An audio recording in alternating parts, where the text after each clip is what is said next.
രാവിലെ എഴുന്നേറ്റ് കഴിഞ്ഞിട്ട് കുളിയൊക്കെ കഴിഞ്ഞ് കണ്ണാടിയുടെ മുമ്പിൽ കുറച്ച് നേരം ഒരു ഷോ കാണിച്ചല്ല, എനിക്ക് ഈ ചിക്കൻ ബോക്സ് വന്നതിന് ശേഷം മുഖത്ത് നിറച്ച് ഇങ്ങനെ എന്താ പറയുക, ആ ചിക്കൻ ബോക്സിൻ്റെ കുരുവിൻ്റെ നിറച്ച് പാടാണ്. അപ്പോൾ അത് കുളി കഴിഞ്ഞിട്ട് തേക്കാനൊരു ഓയിൽമെൻ്റ് ഉണ്ട്, ഒരു ഇതുണ്ട്, അതൊക്കെ തേച്ച് കഴിഞ്ഞിട്ടുള്ള നിപ്പായിരുന്നു അത്. അങ്ങനെ അതൊക്കെ കഴിഞ്ഞ് വേഗം അടുക്കളയിലേക്ക് വന്ന് ചായ വെക്കാണ്ട് ഒരു പരിപാടി ഇല്ലല്ലോ.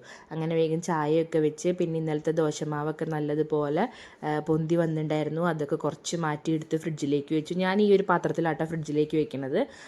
പിന്നെ അത് കഴിഞ്ഞ് മത്തങ്ങയുമായിട്ടൊരു മൽപ്പിടുത്തമായിരുന്നു. കാരണം ഇന്ന് മത്തങ്ങ സാമ്പാർ വെക്കാനായിട്ട് മത്തങ്ങ ഇങ്ങനെ ഒരു മുഴുവനായിട്ടുള്ള മത്തങ്ങ കൊണ്ടുവന്നിട്ട് അതിങ്ങനെ മുറിക്കാൻ പെടുന്ന പാടാണിത്.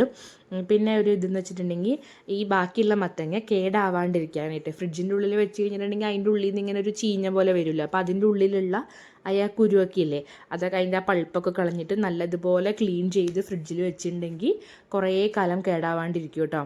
അതിൻ്റെ ഇടയിൽ കൂടെ എൻ്റെ പാൽ തിളച്ച് പോയി, അതാണ് ഞാൻ അങ്ങോട്ട് വേഗം ഓടിപ്പോയത്. പിന്നെ അത് ശരിയാക്കി വെച്ച് വേഗം ചായ വെക്കുന്നതിന് മുന്നേ തന്നെ ഭൂമിക്ക് ഒരു ഗ്ലാസ് പാലെടുത്ത് വെച്ചു. അത് കഴിഞ്ഞിട്ട് ചായ വെക്കാൻ വേണ്ടി വേഗം ചായയൊക്കെ ശരിയാക്കി ഭൂമിക്ക് പാലിൽ മറ്റേ ബൂസ്റ്റൊക്കെ ഇട്ട് കലക്കി വെച്ച് അതൊരു വഴിയിൽ നടക്കുന്നുണ്ട്. പിന്നെ ചായ ആറ്റി ഏട്ടനുള്ള ചായ അവിടെ കൊണ്ടുപോയി കൊടുത്തു. പിന്നെ ഭൂമിക്കുള്ള പാൽ അവിടെ കൊണ്ടുപോയി വെച്ചു. ഈ പാല് ഭൂമിക്ക് നല്ലോണം ചൂടാറണം, എന്താ പറയുക, പാൽ പാട ഇങ്ങനെ പൊന്തി വരണം, എന്നാലാണ് ആ കുട്ടി കുടിക്കുള്ളൂ.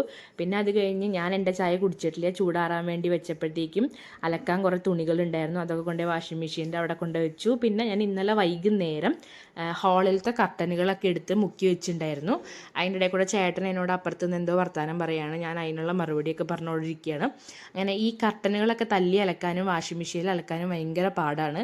അപ്പോൾ ഞാൻ എന്തെന്ന് വെച്ചിട്ടുണ്ടെങ്കിൽ തലേ ദിവസം ഇങ്ങനെ സോപ്പും പൊടിയിൽ മുക്കി വെച്ച് കഴിഞ്ഞിട്ടുണ്ടെങ്കിൽ അതിൻ്റെ അഴുക്കും പോവും. പിന്നെ രാവിലെ നമുക്കത് എന്താ പറയുക, നല്ലതുപോലെ ഊരിയിട്ടിട്ട് ഇതാക്കിയാൽ മതി. അങ്ങനെ ഞാൻ അതുപോലെ ചെയ്തുകൊണ്ടിരിക്കുകയാണ്. ഇത് എളുപ്പ പണിയാണ് കേട്ടോ.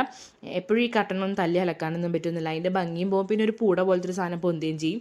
പിന്നെ ഞാൻ കുറച്ച് സ്റ്റിഫ് ആൻഡ് ഷൈനൊക്കെ മുക്കി വെച്ചിട്ട് അതിങ്ങനെ കുറച്ച് നേരം വെക്കും.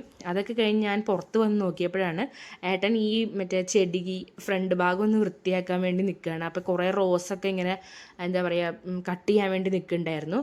അതൊക്കെ ഏട്ടൻ അവിടെ ചെയ്തുകൊണ്ടിരിക്കുകയാണ്. അതിൻ്റെ ഇടയിൽ കൂടെ എൻ്റെ മോള് ചെയ്യുന്ന പണിയാണിത്. ഭൂമിന്ന് പേരുള്ളത് കൊണ്ടാണെന്ന് തോന്നുന്നു, ആൾ ഭൂമിയോട് നല്ലോണം ഇണങ്ങി നിൽക്കുന്ന ഒരു കുട്ടിയാണ്.